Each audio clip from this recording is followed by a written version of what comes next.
السلام علیکم ورحمۃ اللہ وبرکاتہ۔ دوستو، میں ہوں فیض ملک اور آپ دیکھ رہے ہیں ہمارا یوٹیوب چینل اسلامی اخلاق۔ تو ویڈیو کو شروع کرنے سے پہلے میں آپ سے یہ گزارش کرتا ہوں کہ اگر آپ ہمارے چینل پر پہلی بار آئے ہیں تو ہمارے چینل کو آپ سبسکرائب کر لیں اور ساتھ میں بیل کے آئیکن پر بھی کلک کر دیں تاکہ ہماری ہر نئی آنے والی ویڈیو سب سے پہلے آپ کو ملتی رہے۔ چلیے اب ویڈیو شروع کرتے ہیں۔ دوستو، سعودی عرب میں میت کو غسل دیتے ہوئے غسل دینے والے کے ساتھ ایسا واقعہ پیش آیا جو کہ سننے والوں کے رونگٹے کھڑے کر دے گا اور آپ کو یہ سوچنے پر مجبور کر دے گا کہ آخر یہ ماجرا کیا ہے۔ یہ ایک ایسا واقعہ ہے جس کی مکمل تفصیل آج کی اس ویڈیو میں آپ کے سامنے پیش کی جائے گی کہ ایک ایسی عورت جو کہ گناہوں کی زندگی گزار رہی تھی، اس کا انجام کیا ہوا۔ تمام تر تفصیلات آج کی اس ویڈیو میں آپ کے سامنے رکھی جائے گی، لہٰذا آپ سے گزارش ہے کہ ویڈیو کو آخر تک ضرور دیکھیے گا۔ دوستو، رحیم نام کا ایک شخص بتاتا ہے کہ وہ سعودی عرب کے ایک شہر کا رہنے والا ہے اور اس کا پیشہ میت کو غسل دینا ہے اور وہ یہ کام کئی سال سے کرتا چلا آ رہا ہے۔ اس نے اب تک کئی ہزار میتوں کو غسل دیا ہے اور اب اسے یہ کام لوگوں کی خدمت کرنے جیسا لگتا ہے، جیسے وہ پوری دنیا میں نیک نیتی سے اپنا کام کر رہا ہے۔ رحیم بتاتا ہے کہ اب جو میں آپ لوگوں کو بتانے والا ہوں وہ واقعہ ایسا ہے جو آپ کو سوچنے پر مجبور کر دے گا اور آپ کے رونگٹے کھڑے کر دے گا۔ میں سوچتا ہوں کہ یہ واقعہ اللہ تعالیٰ کے رازوں میں سے ایک راز نہ ہو، اس لیے میں آپ کو نہ بتاؤں، مگر پھر میں سوچتا ہوں کہ اگر میں نے یہ واقعہ دیکھا ہے اور اللہ تعالیٰ نے مجھے دکھایا ہے تو مجھے لوگوں کو بتانا چاہیے تاکہ کسی کی زندگی بدل سکے اور وہ اپنی زندگی میں توبہ کر لے اور وہ اپنے اور اپنے اہل خانہ کی اصلاح کر لے۔ دوستو، جو واقعہ میں آپ کو بتانے والا ہوں یہ واقعہ اکثر مجھے سونے نہیں دیتا، مجھے ڈرا دیتا ہے اور یہ واقعہ اکثر میری آنکھوں کے سامنے گردش کرنے لگتا ہے، جو حال میں نے اس عورت کی میت کا دیکھا تھا۔ رحیم بتاتا ہے کہ وہ قبرستان کے ساتھ ہی ایک کمرے میں رہا کرتا تھا اور علاقے میں جس کی بھی موت ہوتی تو میت کے غسل کے لیے اسے ہی بلایا جاتا۔ ایک روز وہ اپنے کمرے میں بیٹھا ہوا تھا کہ ایک لڑکا آیا اور اسے اپنے ساتھ لے گیا، مگر جب وہ گھر میں پہنچا تو نہ لوگوں کا ہجوم تھا نہ کچھ اور، تو یہ دیکھ کر وہ حیران رہ گیا۔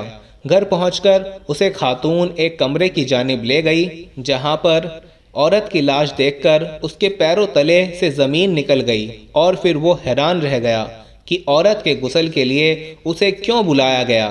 وہ باہر گیا اور جا کر کہنے لگا کہ کیا تمہیں معلوم نہیں کہ نبی پاک صلی اللہ تعالیٰ علیہ وسلم نے عورت کو غسل دینے کے لیے مرد کو منع کیا ہے۔ یہ سن کر سب لوگ کہنے لگے کہ ہم اس کے نامحرم ہیں، یہ اکیلی رہتی تھی اور اس کی لاش کے تعفن سے معلوم ہوا ہے کہ یہ مر چکی ہے۔ اللہ تمہیں معاف کر دے گا اگر تم اسے غسل دے کر ہماری مدد کرو اور پھر اسے جلد سے جلد جنازہ پڑھ کر اسے دفنا دیا جائے گا۔ رحیم نے پھر انکار کیا اور انہیں سمجھانے کی بہت کوشش کی، مگر وہ نہ مانے اور کہنے لگی کہ یہ لاش تعفن زدہ ہے، لہٰذا ہم تو اسے غسل نہیں دے پائیں گے، اب یہ کام تمہیں ہی کرنا ہے، جیسے بھی کرو۔ پھر کچھ سوچ وچار کے بعد ہی رحیم مان گیا اور اس نے شرط رکھی کہ جب میں غسل دوں تو وہاں کمرے میں ایک خاتون ضرور موجود ہونی چاہیے تاکہ اگر میں اسے کسی کام کرنے کے لیے کہوں تو وہ کر سکے۔ لہٰذا انہوں نے لاش کے کپڑے اتارے تو عورتوں کی زور زور سے چیخنے کی آوازیں آنے لگیں۔ رحیم نے آگے بڑھ کر دیکھا تو وہ بھی خوف کے مارے پیچھے ہٹ گیا۔ ان میں سے ایک عورت نے کہا کہ اس لاش کے جسم کو دیکھو، تو رحیم نے کہا کہ یہ حرام ہے، میں نہیں دیکھ سکتا، لیکن جب انہوں نے اصرار کیا تو میری نظر اس خاتون کے پیٹ پر پڑی جس میں سے لاتعداد چینٹیاں نکل کر باہر آ رہی تھیں۔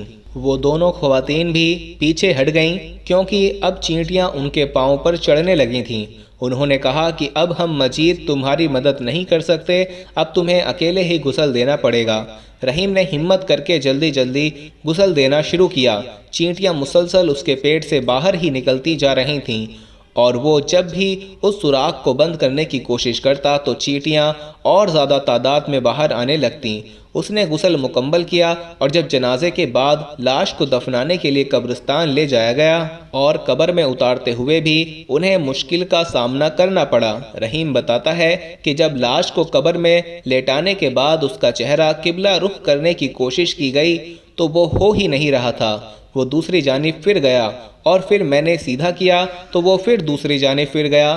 ہم بار بار کوشش کرتے رہے مگر ہم کامیاب نہ ہو سکے۔ بالآخر یہ فیصلہ ہوا کہ خاتون کو اسی طرح دفنا دیا جائے اور ہم نے مٹی ڈال کر اسے اسی طرح ہی دفنا دیا۔ رحیم بتاتا ہے کہ جو لڑکا مجھے لینے آیا تھا میں نے اس سے پوچھا کہ آخر بات کیا ہے جو اس خاتون کی اس قدر بری حالت ہے، تو وہ لڑکا بتاتا ہے کہ مجھے مکمل تو نہیں معلوم مگر اتنا معلوم ہے کہ یہ عورت زانیہ تھی اور اسی وجہ سے اس کے شوہر نے اسے طلاق دے دیا تھا کیونکہ اس کے کئی غیر مردوں کے ساتھ جسمانی تعلقات تھے۔ طلاق کے بعد یہ عورت یہاں اکیلی رہنے لگی اور پھر روزانہ ہر رات غیر مرد اس سے ملنے آیا کرتے تھے۔ دوستو، ایک زانیہ عورت، بدکار عورت، اس کے ساتھ اس دنیا میں یہ معاملہ پیش آیا تو پھر آخرت میں کیا معاملہ پیش آئے گا اس بارے میں تو اللہ تعالیٰ ہی جانتا ہے، مگر ایک چیز واضح ہے اور وہ یہ ہے کہ ہمارے آج کے معاشرے میں زنا کو فیشن بنا لیا گیا ہے۔